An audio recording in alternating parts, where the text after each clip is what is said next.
अथवा दाखला नंबर 28 एवी बे संख्याओं शोधो कि जेमनो सरवाळो 27 अने गुणाकार 182 होय।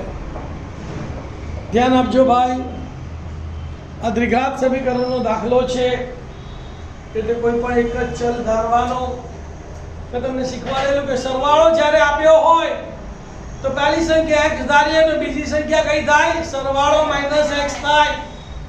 ગુણાકાર આપ્યો હોય તો પહેલી સંખ્યા x ધારીએ તો બીજી સંખ્યા શું થાય? ગુણાકાર ભાગ્યા x થાય। અહીંયા આપણે આ શરતનો ઉપયોગ કરીને દ્વિઘાત સમીકરણ બનાવવાનું છે। ધ્યાન આપો બોર્ડ પર। પહેલી શરત શું કહે છે કે બે સંખ્યાનો સરવાળો 27 છે। ધારી લઈએ આપણે, ધારો કે પ્રથમ સંખ્યા બરાબર x છે તો માટે બીજી સંખ્યા બરાબર શું થાય? 27 - x। પહેલી શરત નથી ગઈ। બીજી શરત તથા તેમનો ગુણાકાર 182 છે તો આ બેનો ગુણાકાર કરવાનો એ કેટલો થવો જોઈએ? 182। તો માટે x ગુણ્યા 27 - x બરાબર 100। સાદરૂપ આપી x ને આની સાથે ગુણવાના, x ને આની સાથે ગુણવાના। x ગુણ્યા 27 એટલે 27x, x ગુણ્યા -x એટલે -x² બરાબર ના બરાબર 182 ના 182। હવે દ્વિઘાત સમીકરણ બનાવીએ તો x² હંમેશા પ્લસ જોઈએ તો આ બંનેને ક્યાં લઈ જઈશ? સામે। -x² સામે જાય તો +x² એટલે +x² લખ્યો, +27x સામે જાય તો -27x, -27x લખ્યા। 182 તો ત્યાં ને ત્યાં જ છે એટલે +182। અહીંયા કઈ ના વધ્યું એટલે બરાબર 0।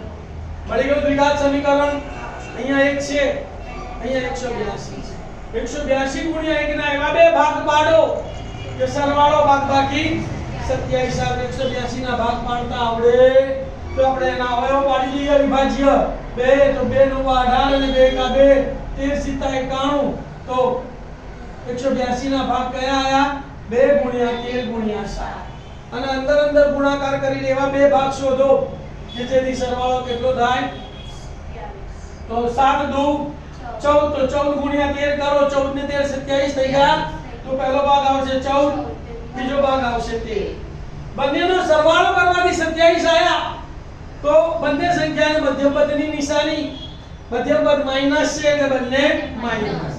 હવે પહેલું પદ છે x², એક x અહીંયા અને એક x અહીંયા લખી કાઢવાનો એટલે પહેલો અવયવ શું આવ્યો?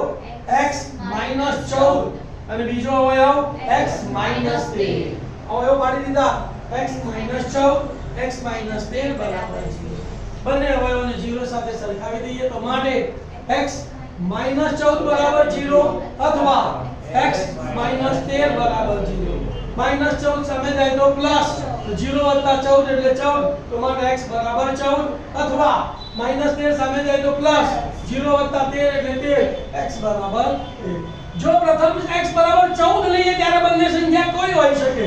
x બરાબર 14 માટે પ્રથમ સંખ્યા બરાબર x બરાબર 14, બીજી સંખ્યા 27 - x બરાબર 27 - 14 બરાબર 13 અને x બરાબર 13 માટે પ્રથમ સંખ્યા બરાબર x બરાબર 13, બીજી સંખ્યા બરાબર 27 - x બરાબર 27 - 13 બરાબર 14।